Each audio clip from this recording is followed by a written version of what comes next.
trabajador. Ahora es el nuestro no permitir que Él nos quite el gozo del corazón. Porque el gozo del Señor es nuestra fuerza. Amén. Así que pongo un poquitico el teléfono porque no los veo a ellos, como que la hermana se me desaparece.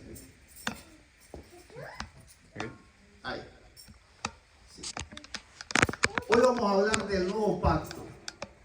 Porque si no entiendes esto, no puedes entender la fe cristiana. Y puedes ser engañado de las maneras más disímiles que tú creas. Como está pasando hoy en la internet. Por ejemplo, que se tiene la idea de alguna forma de que Israel no tiene ya nada que ver en la fe. Y que simplemente son un grupo de personas de la peor índole que hay. Que ni siquiera tendríamos que tenerlos en cuenta en lo que es el panorama bíblico. ¿Y por qué razón se cree eso? Bueno, porque hay un nuevo pacto. Y este nuevo pacto entramos todos los seres humanos, tanto judíos como griegos, es decir, tanto judíos como gentiles. Y ahora es la iglesia el pueblo de Dios. Y como entonces la iglesia el pueblo de Dios, ya Israel no es el pueblo de Dios. Vamos hoy a extendernos en esto, porque yo quiero que ustedes tengan esto y lo lleven para toda su vida. Este estudio va a ser demasiado importante para hacer, así que pónganle toda la atención del mundo. Y tenemos el camarógrafo. Pónganle toda la atención del mundo, por favor. Toda la atención del mundo. Olviden los afanes, los problemas. Todo eso es malevolosidad del diablo. Y pongan atención porque esto les va a enseñar mucho de parte de Dios. He aquí, vienen días, dice Jehová. Y lo primero que tú tienes que hacer para entender cualquier cosa del Nuevo Testamento es saber si estaba profetizado. ¿Por qué? Porque si yo te digo a ti, oye, voy el domingo a tu casa. Entonces, si de pronto tú sales afuera y me ves a mí hacia lo lejos, tú no dices, tal vez él está, seguro que va a visitar a alguien más, o a una tienda o algo así. No, porque tú te acuerdas de qué cosa. Y yo te dije que el domingo yo iba a tu casa. Así que la profecía te alerta de qué es lo que verdaderamente está pasando. Por lo tanto, cada vez que trates de analizar algo del Nuevo Testamento, primero mira si fue profetizado y cómo fue profetizado. Amén. Dice, he aquí vienen días, dice Jehová, en que sembraré la casa de Israel y la casa de Judá. Bien, es imposible que aquí se esté refiriendo a la iglesia. ¿Por qué? Porque la iglesia no son dos casas. La iglesia no son dos casas. Israel son dos casas. Puesto que Israel se había dividido en dos reinos. El reino del sur, la casa de Jehová. El reino del norte, la casa de Israel. Bien, entonces no hay forma de que aquí Dios esté hablando sobre la iglesia. Ahora, vámonos allá. Claro, la iglesia que nosotros vemos hoy o que muchos ven hoy, que es la iglesia que supuestamente comenzó en Pentecostal. Ahora después hablamos de la iglesia y por cómo la iglesia entra aquí. Dice, así como tuve cuidado de ellos para arrancar y derribar y trastornar y perder y afligir. Esto nunca Dios se lo hizo a la iglesia. Así que quien quiera ver la iglesia aquí tendría que entonces entender que Dios de alguna forma arrancó y destruyó la iglesia en algún momento. Porque dice, bueno, es que la profecía tiene que cumplirse tal y como está escrita. No puedes agarrar una palabrita aquí y una palabrita allá. Tiene que cumplirse exactamente como dice. Dice, así como tuve cuidado de ellos en el pasado, para arrancar y derribar, y trastornar y perder, y afligir, tendré cuidado de ellos para edificar y plantar dice Jehová. Así que, ¿cuál es la primera profecía? Bien, la primera profecía es que él va a sembrar la casa de Israel, la casa de Jehová y la casa de Judá. La segunda profecía que hay es que así como él primero los destruyó y los perdió, así también los va a edificar y plantar. ¿Podríamos eso de alguna forma traerlo a nosotros? La respuesta significativa es no. No se puede. ¿Por qué? Porque desde que surge la iglesia en Pentecostés, Dios siempre ha estado con la iglesia. Nunca de ninguna forma Dios ha destruido, nunca de ninguna forma Dios ha perdido a la iglesia, nunca de ninguna forma Dios ha afligido a la iglesia.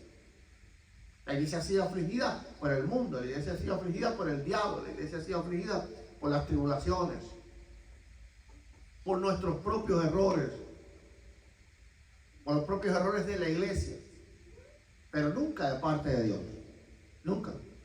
Entonces, ¿se pudiera cumplir eso con la iglesia? La respuesta es no.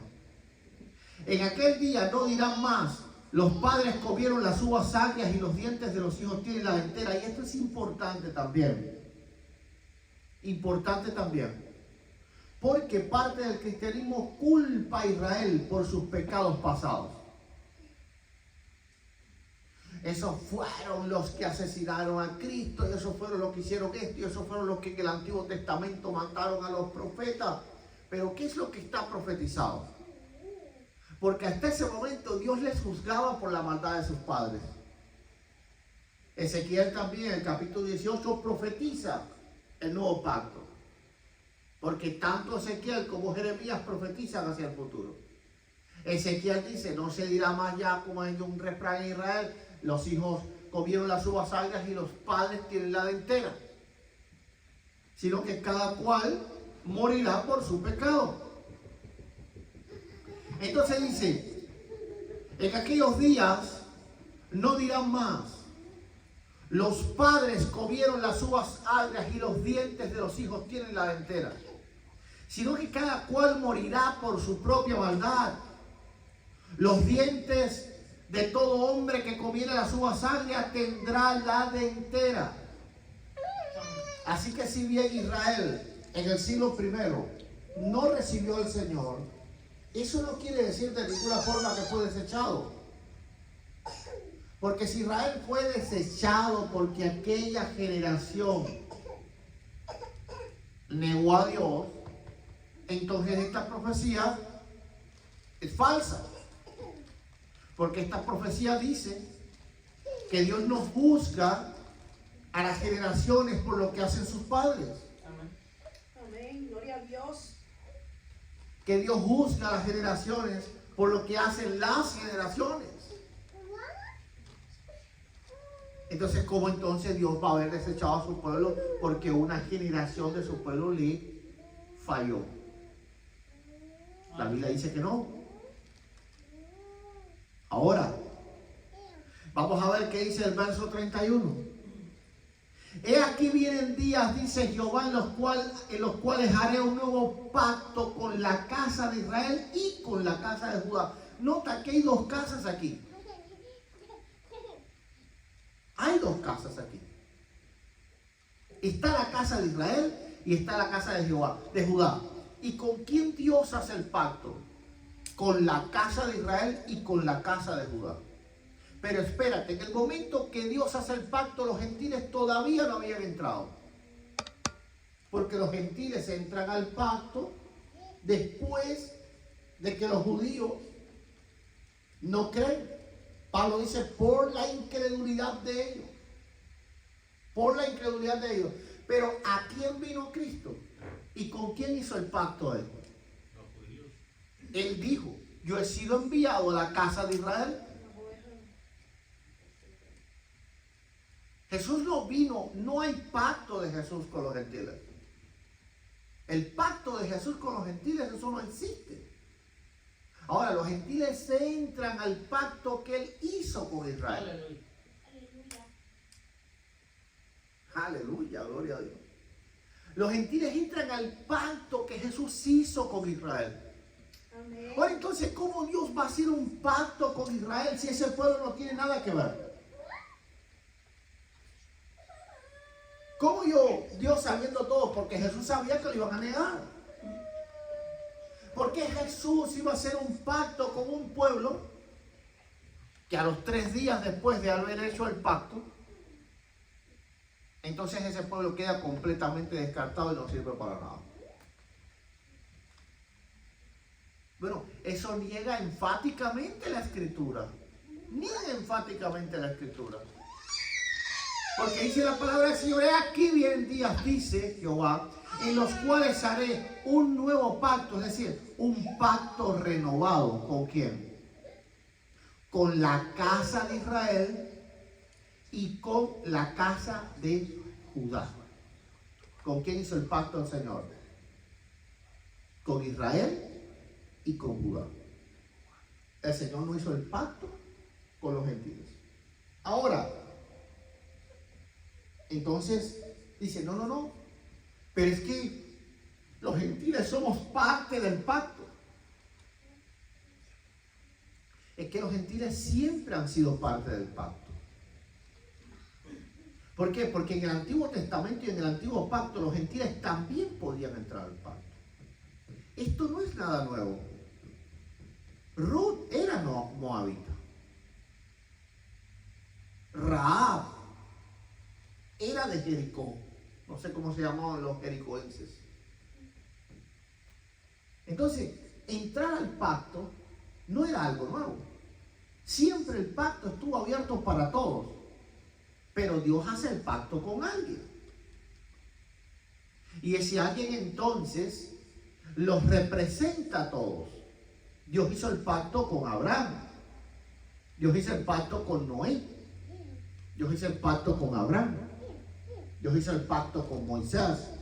Pero no estaban excluidos los extranjeros. No estaban excluidos los gentiles. En el caso ya de Moisés. Entonces, en Noé hay un pacto y ese pacto acaparó a todos los seres humanos. Dios no iba a destruir más el mundo con agua. No solo entraron al pacto la familia de Noé en ese tiempo, sino que entró al pacto toda la humanidad. Dios hizo un pacto con Abraham. ¿Y qué fue lo que le dijo? En ti serán benditas todas las familias de la tierra. Entonces los pactos de Dios siempre son inclusivos. Pero Dios lo hace con alguien en específico. Dios no reunió a todo el mundo que había en el tiempo de Abraham y le dijo: yo hago el pacto con todos ustedes. Dios hizo un pacto con un específico hombre. Y este específico hombre fue Abraham. Ahora Dios no dijo: espérate que solamente a tus hijos y tus nietos van a ser bendecidos en este pacto. Espérate que solamente entonces los hebreos van a ser bendecidos en este pacto. No. Él dijo: en ti serán benditas todas las familias de la tierra. ¿No? Asimismo, a los hebreos le dio instrucciones muy claras de no maltratar a los extranjeros. Y del extranjero que quería vivir conforme al pacto sería como uno del pueblo. Lo que tenía que hacer era guardar la ley que él había dispuesto.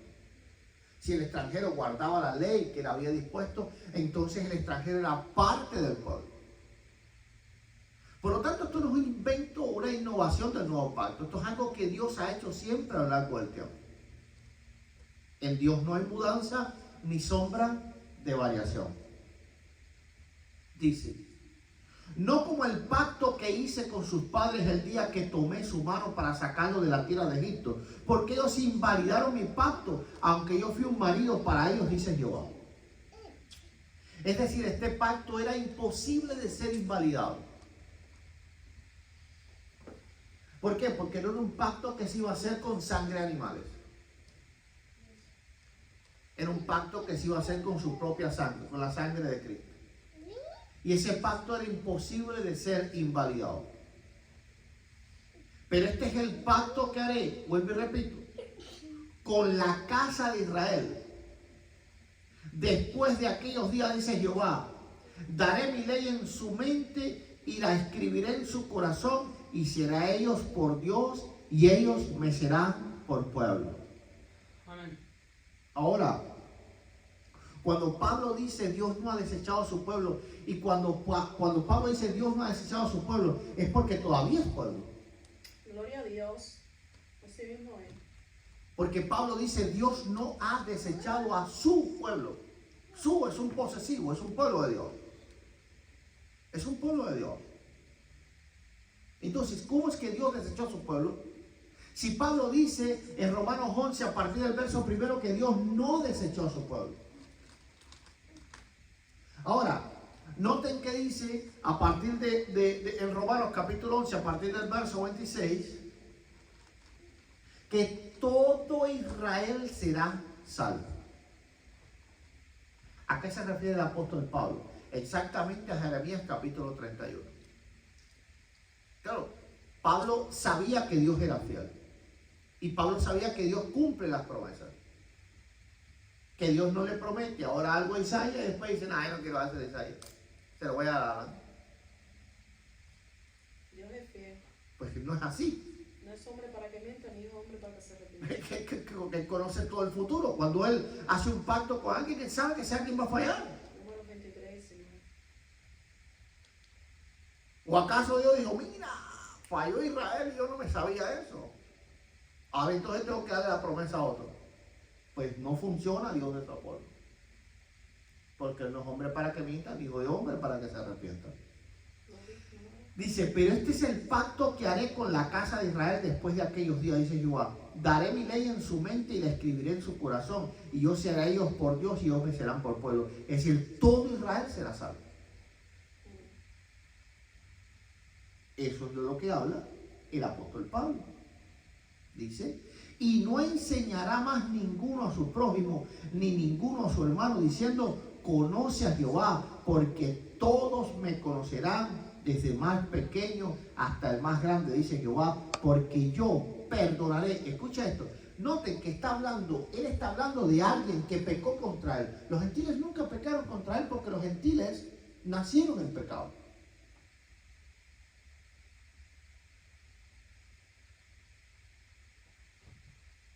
Los gentiles nacieron sin Dios, sin pacto. Así que nacieron en pecado. Ahora, él está hablando de un grupo de personas que había pecado contra él y que le iba a renovar el pacto, que iba a hacer un nuevo pacto con ellos. No hay forma de ver los gentiles ni la iglesia en esta situación. Dice,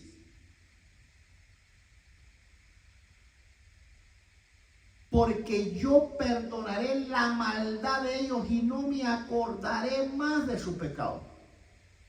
¿De qué pecado está hablando Dios? Claramente del pecado de Israel. No del pecado individual de cada persona. Amén. Él está hablando de forma corporativa. Entonces, ¿cómo se pudiera cumplir esa profecía en la iglesia? De ninguna forma. Por eso que doctrinas como el amilenialismo y otras más están completamente erradas. Aunque hoy en día es una crítica al dispensacionalismo terrible en la Escritura.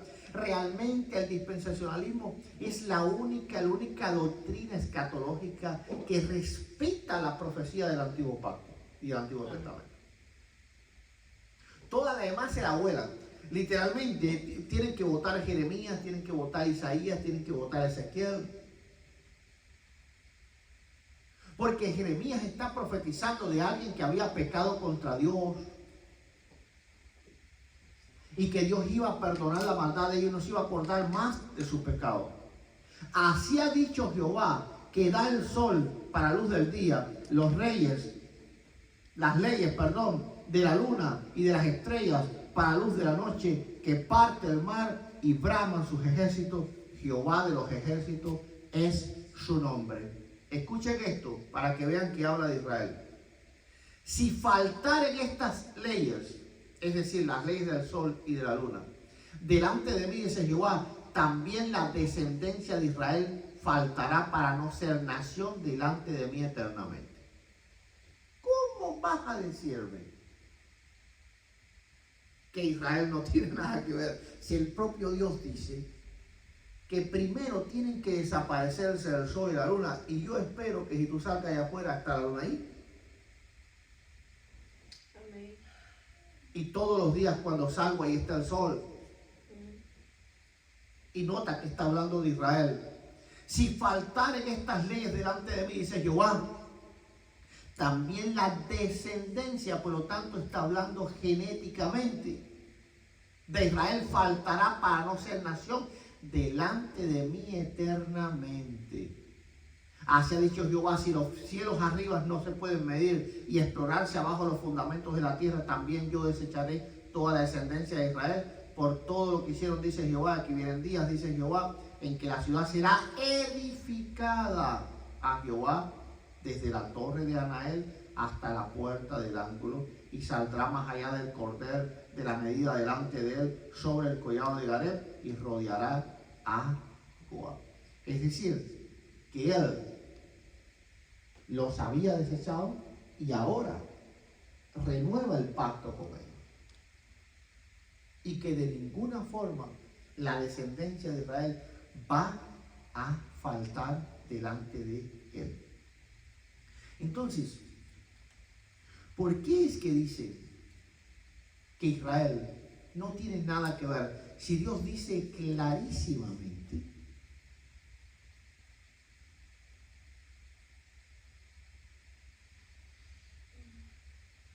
Escuchen esto. Para que falte la descendencia de Israel, los cielos se pudieran medir. Escuchen esto. Así ha dicho Jehová, si los cielos arriba se pueden medir y explorarse abajo los fundamentos de la tierra, ni siquiera el hombre ha podido explorar el fondo de la tierra. Es decir, han abierto huequitos, 11.000 kilómetros, que han tenido que parar por el calor que hace ahí, se derriten todo. No se puede explorar los fundamentos de la tierra. Imposible, ni siquiera con la tecnología que existe ahora. Ahora, ¿cómo vas a medir los cielos si los propios telescopios, por poderosos que los hacen, dicen, hombre, esto es vasto enormemente? Ah, pero mira lo que dice. Mira lo que dice. Si los cielos arriba se pueden medir y explorarse abajo los fundamentos de la tierra, también yo desecharé toda la descendencia de Israel por todo lo que hicieron, dice Jehová. Así que lo que hicieron no es suficiente para que Dios los deseche. Cuando el hombre pueda medir los cielos y pueda saber cuánto miden, y cuando el hombre pueda explorar los fundamentos de la tierra, entonces en el momento Dios va a desechar a Israel por todo lo que hicieron. Pero ¿qué es lo que hacen con todas estas profecías? Pues literalmente las botan. Entonces hacen a ver a la iglesia y no se puede, porque la iglesia nunca ha sido destruida por Dios y nunca ha sido perdida por Dios.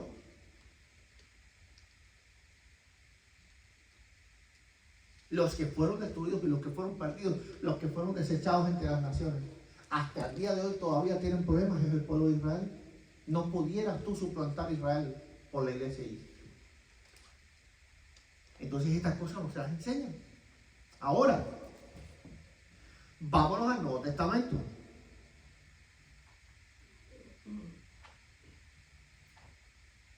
Vamos al libro de los Romanos. Y vamos a ver qué es lo que dice el libro de los Romanos. Vamos a ir primero al capítulo 9, a partir del verso 1. Miren esto. Vamos a ver si Israel, porque ya en este tiempo Israel había negado a Cristo. ¿Ok? Romanos capítulo 9, a partir del verso 1. En este tiempo Israel ya había negado a Cristo. En este tiempo ya Cristo había muerto, ya Cristo había resucitado. La iglesia tenía al menos una decena de años tenía la iglesia. Así que todo lo que iba a pasar aquí ya pasó. Bueno, vamos a ver qué dijo el apóstol Pablo, el que era el apóstol de los gentiles. Así que los gentiles deberían de aprender de él. Vamos a ver qué dijo el apóstol Pablo. Romanos capítulo 9. Verdad digo en Cristo, no miento.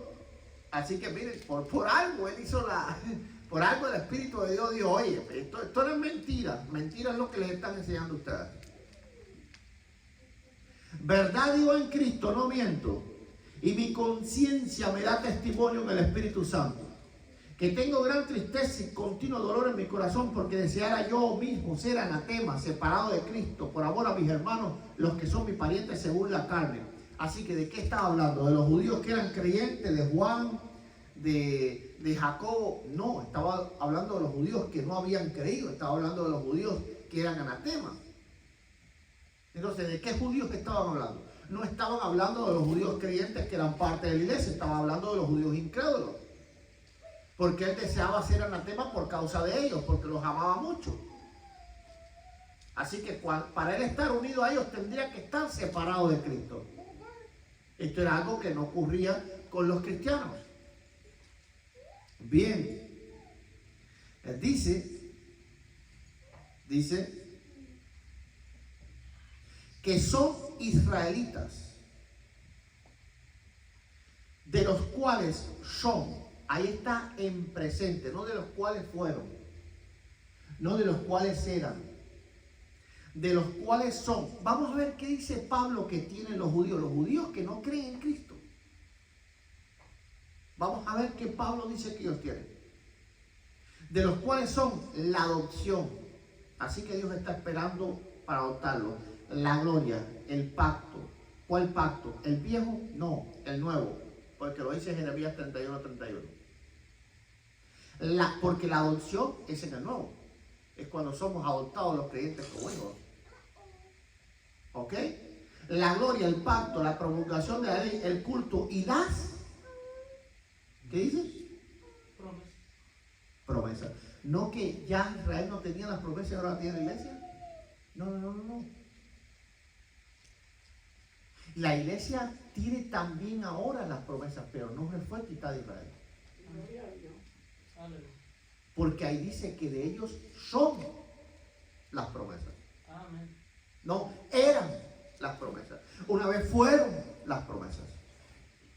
De quienes son los patriarcas, de los cuales según la carne vino Cristo, el cual es Dios sobre todas las cosas, bendito por los siglos. Amén. Amén. Entonces, ¿Israel tiene o no tiene las promesas? Amén. Y nadie me puede hablar que esto es un Israel espiritual, porque Pablo dice que este es un Israel anatema. Que esto es un Israel que está separado de Cristo. Que si él se une a ellos, él tendría que separarse de Cristo, porque ellos están perdidos. ¿Dónde se van? A la parte de abajo y la malinterpretan, desechando el contexto inicial. No que la palabra de Dios haya fallado, porque no todos los que descienden de Israel son israelitas, ni por ser descendientes de Abraham son todos hijos, sino en Isaac que será llamada descendencia. Y aquí es donde meten la historia del Israel espiritual. No. Pablo simplemente está diciendo, está tratando de explicar por qué razón no todos se salvaron. Porque entonces nace esta pregunta. A ver, si entonces ellos tienen las promesas, ¿por qué todos no se salvaron? Bueno, porque esa pregunta también está hoy en día. Esa pregunta también está hoy en día. ¿Por qué razón todos no se salvan? Porque Dios elige a quien Él quiere. Dios elige a quien Él quiere. Y no que Él diga, este es salvo y esto no es salvo, sino que Dios no está obligado a salvarlos a todos. Entonces siempre hay personas que se salvan y siempre hay personas que no se salvan. Entonces en un pueblo que tenía las promesas, ellos negaron a Cristo, pero eso no hace que la palabra ha fallado. ¿Quiénes fallaron? Fueron ellos los que fallaron, no la palabra. Amén. Ahora, la palabra no falló en nada. La palabra no falló en salvarlos y la palabra tampoco falló en las profecías que da sobre ese pueblo.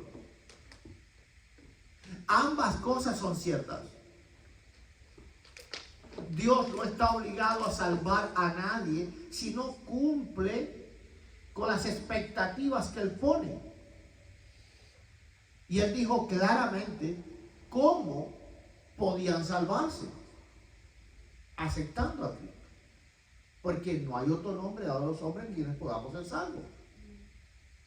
Así que todos y cada uno de nosotros, seamos judíos o gentiles, tengamos las promesas o no las tengamos, no tenemos forma de salvarnos si no es a través de la sangre de Cristo. Y porque algunos no nos salvemos, eso no quiere decir que la palabra de Dios ha fallado. Por ejemplo, en Hechos 16:31 dice, cree que el Señor Jesucristo y será salvo tú y toda tu casa. Bien. Si tú crías a tus hijos en la fe, si tú y tu esposa obedecen a Dios, entonces, aún así Dios está obligado a salvar a tus hijos. Pues no, todo va a depender de ellos. Pues todos tomaron por su propio camino. Cada cual Todo va a depender de ellos. Ellos van a tener que tomar sus propias decisiones. Pero no que la promesa no haya fallado, no que la promesa haya fallado. Ahí es donde entonces también, pues no todos los que descienden de Israel son israelitas. Ahora, si tú crías a tus hijos y los educas en la fe y ellos obedecen a Dios, entonces ellos van a ser salvos. Así que muchas veces malentienden las promesas y por eso Pablo está tratando de explicar que porque sean pueblos y se hayan perdido, eso no quiere decir que la promesa falló. Y por eso Pablo continúa en el tema y termina en Romanos capítulo 11 a partir del verso 25. Porque recuerde que los libros no se escribieron con capítulo y versículos. Eran rollos, eran cartas. Entonces tú no comienzas a leer una carta. ¿Tú alguna vez alguien te ha escrito una carta? Imagínate que tú leíste el primer párrafo, la guardaste y ya tuviste entonces toda la noción de lo que quiso decir la persona. Pues claro que no. Imagínate, yo no sé, una esposa escribiéndole al esposo, el esposo está en los Estados Unidos y el esposo está allá en Guatemala o en México. Y entonces empieza, estoy muy enojada, y cierra la carta, y la tira, pero ya no quiero saber más nada de ella. Pues no, tal vez estoy muy enojada porque tal vez mi mamá me hizo tal cosa y ni siquiera estaba hablando de él.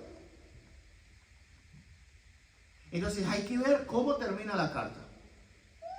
Vamos a ver qué dice Romanos capítulo 11, verso 25. Porque no quiero, hermanos, que ignoréis este misterio. Hay muchos que ignoran este misterio hoy en día. Amén. Para que no seáis arrogantes. Porque todo gentil que dice, o todo miembro de la iglesia que dice, Israel ya no tiene nada que ver, ¿qué cosa está haciendo según el apóstol Pablo? Arrogante. Eso es como diciendo, no, ahora esto es mío, yo no tiene nada que ver. Dice, para que no seáis arrogantes en cuanto a vosotros mismos, que ha acontecido a Israel endurecimiento en parte, pero ese endurecimiento en parte no va a ser para siempre, hasta que haya entrado la plenitud de los gentiles, y luego todo Israel será salvo. Entonces, ¿por qué hay un contexto importante? Porque si no, entonces, ¿cómo se hubiese evangelizado el mundo? Mira, te voy a revelar un misterio. Estoy 99,9% seguro de que hasta ahora no lo entendía. ¿Por qué tuvo que endurecerse Israel? ¿Por qué dice en Jeremías que Dios tuvo cuidado de perderlos, de endurecerlos? Hay un problema con Israel hacia los gentiles. Número uno, ellos creen y tienen por regla que el hebreo es el lenguaje sacro. Si los judíos hubiesen creído en el primer siglo, el evangelio hubiese sido hebreo. De hecho, vemos que los primeros cristianos tenían serios problemas con los gentiles. Inclusive después del libro del concilio de los Hechos, siguieron teniendo serios problemas con los gentiles. ¿Por qué razón? Lo mismo pasa, ¿verdad? En cualquier cultura medio oriental. Suponte el problema que hubiésemos tenido todos los seres humanos para poder entender la predicación de ellos, porque ellos no predican en otra lengua que no sea hebrea. Porque ellos creen que el hebreo es la única lengua que tiene, vamos a decir, que el don de Dios para poder transmitir la palabra del Señor. Aunque tú tengas el Tanakh, que es lo que ellos creen, no tengas el Nuevo Testamento, si ellos lo ven en español te van a decir eso es basura. Ok, ¿por qué es basura? Usted tiene que entenderlo en hebreo. Noten que los judíos no son proselitistas, ellos no convierten personas. Es decir, tú nunca ves un judío por ahí por una esquina, arrepiéntete de la sinagoga, ahora mismo el rabino te está esperando para el chat, ese no es el sistema que ellos tienen. El sistema que ellos tenían era diferente. Los gentiles que querían acercarse, entonces ellos les dejaban acercarse. Y eran los llamados piadosos. Y entonces si pasaban, y te imaginas el problema que es para que tú puedas ser considerado judío. El judaísmo no es como el cristianismo. ¿En quién acepta a Cristo hoy? Yo acepto a Cristo hoy. Bienvenido a la familia de la fe. Eso no funciona como yo así. Imagínate que te tienen que someter inclusive a un consejo completo para dejarte entrar. Es un montón de pruebas. No es así, tú no llegas hoy a una sinagoga y tú dices, yo quiero ser judío, yo quiero aceptar el judaísmo, y ellos te dicen, ven para acá hermano, te doy un abrazo, siéntate aquí para que aprenda. No funciona de esa forma con él. Usted tendría que aprender hebreo, usted tendría que aprender el Tanakh, usted tendría que hacer un cúmulo de cosas para poder, y eso que el judaísmo de hoy es mucho más suave. Estamos hablando del judaísmo de hace 2000 años atrás, que era el judaísmo fariseico. Inclusive para los propios judíos era duro. El propio Jesús dijo que ustedes mientan y dejan entrar. ¿Qué hubiese pasado? ¿Cómo se hubiese evangelizado el mundo si los judíos no hubiesen renegado? Era imposible que el mundo se hubiese evangelizado. ¿Tú crees que los judíos hubiesen ido allá a la selva del Amazonas? ¿Hubiesen ido a una...? No, de ninguna forma. Es que ni siquiera hoy ellos creen que eso va a pasar, porque ellos esperan a un supuesto falso Mesías para que reine también un reino milenial, un reino mesiánico parecido al que nosotros creemos. Ellos inclusive creen que va a haber un gran banquete donde se van a comer el leviatán, porque es un leviatán vivo, o sea que la Biblia dice que uno se murió, pero queda uno. Entonces ese que uno que queda, que anda por ahí por el mar, ellos creen que en un momento Dios lo va a matar. Bueno, no Dios, sino que hay un enfrentamiento entre dos bestias, pero no entremos en esto. En eso entonces, al final el leviatán es el que pierde. Y ellos entonces se van a comer el leviatán. El leviatán es un animal tan grande porque la percepción que los judíos tienen del leviatán no es la percepción que los cristianos tienen del leviatán. Por ejemplo, si yo te pregunto a ti, ¿qué grande sería el leviatán, José? ¿Qué lo caracterizarías tú? ¿Qué idea tendrías tú del leviatán? ¿De qué tamaño? ¿Una ballena, dos ballenas, tres ballenas? Sería más grande todavía que una ballena. No, ni siquiera tienes la menor idea. Estamos hablando que eso es tan grande como un continente, literalmente. Es decir, es un ser que la mente humana no, ni siquiera los monstruos que salen, que en los monstruos marinos de las películas, pues tendría nada que ver. Es una cosa que posiblemente tendría el largo de toda África. Porque imagínate si es grande el leviatán para los judíos, que ellos supuestamente le van a quitar la piel, y en la piel van a hacer una carpa, con la piel van a hacer una carpa, y en la carpa van a caber todos los judíos del mundo entero. Dios mío. Para que te vayas a tener una idea, la noción que yo tengo del leviatán. ¿Ok? Entonces ellos creen que los gentiles van a venir obligados simplemente a adorar a Dios bajo amenaza de maldición. ¿Por qué razón? Porque ellos están leyendo Zacarías capítulo 14 a partir del verso 5. Ellos no tienen la cultura de evangelización. Ahora, ¿qué fue lo que pasó? Al caer los judíos, entonces entramos en los gentiles, y los gentiles sí eran proselitistas. Los griegos se paraban en las plazas, ahí iba Pablo a debatir con ellos, y eso sí lo hacían los griegos.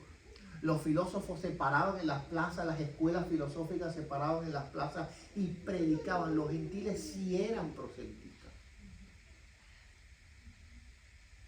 Entonces Dios sabiamente dijo, si el evangelio se lo dejo a los judíos, aquí no se salva a nadie. No, necesitamos a Alan, a José, a Isaías. Necesitamos gente que no tenga esta cultura. Y por eso entonces es que dice, porque no quiero, hermanos, que ignoréis este misterio, para que no seáis arrogantes en cuanto a vosotros mismos, que ha acontecido Israel endurecimiento en parte hasta que haya entrado en la plenitud de los gentiles. Es decir, Dios quería que los gentiles se salvaran. Y de la única forma que los gentiles iban a salvar era pasando de la antorcha a los gentiles y diciéndoles, ustedes sean los que prediquen. Cuando Dios haya salvado a todos los gentiles, entonces todo Israel será salvo. Bueno, espero que les haya gustado el estudio. Yo pienso que es bastante importante. Ahí voy a responder unas 3 preguntas. Si tienen alguna pregunta, ok. Para enriquecer un poquito más todo, con razón Pedro, el apóstol Pedro, le era vergonzoso estar enseñando a los gentiles cuando se retraía. Y tuvo que hacerlo Pablo, porque Pablo pues tenía algo de ciudadanía romana y todo, tenía conocimiento y era más, al parecer que era más abierto para predicar. Y Lucas tuvo que usar Dios también a Lucas para traer el evangelio, ¿verdad? Y estaba ahorita viendo en esta versión que tengo de la nueva versión internacional, donde usted leyó en Jeremías, una parte bien importante, hermano, que dice, pues querían que Israel ya no es nación del Señor, dice así. Y estaba poniendo atención ahí, dice. Era el 31, ¿verdad? No era Jeremías, pero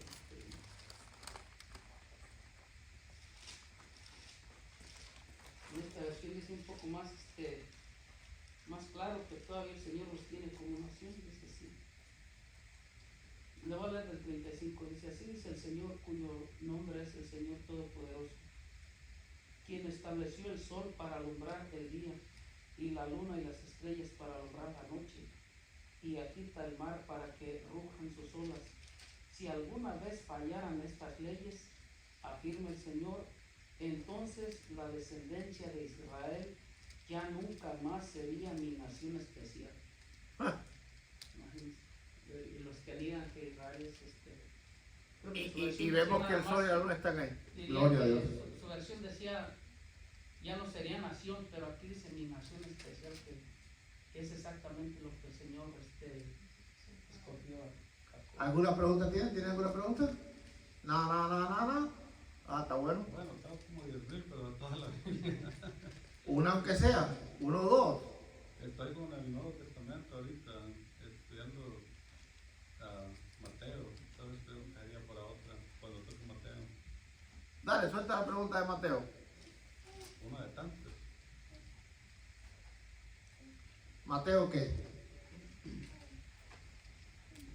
Desde el 1 al 28. Ya. ¿Cuál es la pregunta? ¿Vale?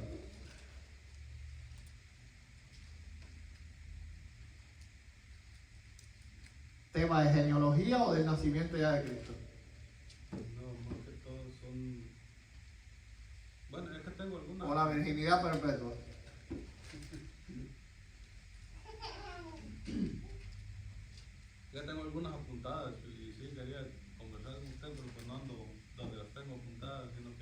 está bueno que sea. ¿No vas a predicar entonces? No, ya voy a dejar así.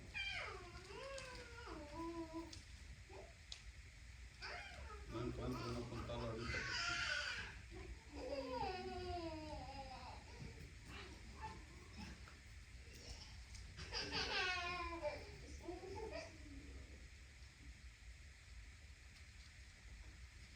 No encuentro ahorita una. Bueno, pues entonces para la otra, entonces, gloria a Dios. Sí, tengo varias apuntadas, pero no me quedan muy claras.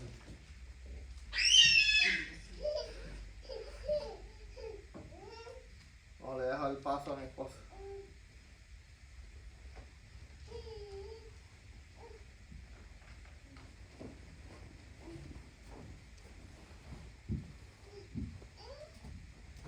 Gloria a Dios.